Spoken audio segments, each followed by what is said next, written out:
কৃষি প্রতিমন্ত্রীর পর এবার খাদ্যমন্ত্রী, ফের কৃষকদের বিক্ষোভের মুখে রাজ্যের মন্ত্রীরা। বাঁকুড়া 3 জায়গায় ক্যাম্প করে সরাসরি কৃষকদের থেকে সহায়ক মূল্যে ধান কেনা হয় মঙ্গলবার। তালডাংরায় এমন একটি ক্যাম্পে উপস্থিত ছিলেন খাদ্যমন্ত্রী জ্যোতিপ্রিয় মল্লিক।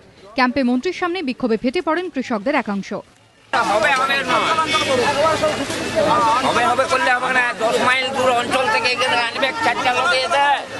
তাদের বক্তব্য, গ্রাম থেকে ক্যাম্পে ধান বয়ে আনতে প্রচুর টাকা খরচ করতে হচ্ছে।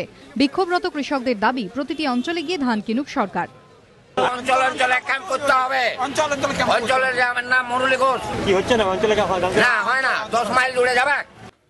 এই ক্যাম্পে এসেই মন্ত্রীর স্বীকারোক্তি, টাকা থাকলেও পরিকাঠামোর অভাবে কৃষকদের কাছ থেকে বেশি করে ধান কিনতে পারছে না রাজ্য সরকার। গোডাউনে ধান নিয়ে ধান থেকে চাল করে চালানে ঢোকাতে পারছি না। বিভিন্ন প্রবলেমেটিক জায়গা দাঁড়িয়ে গেছে।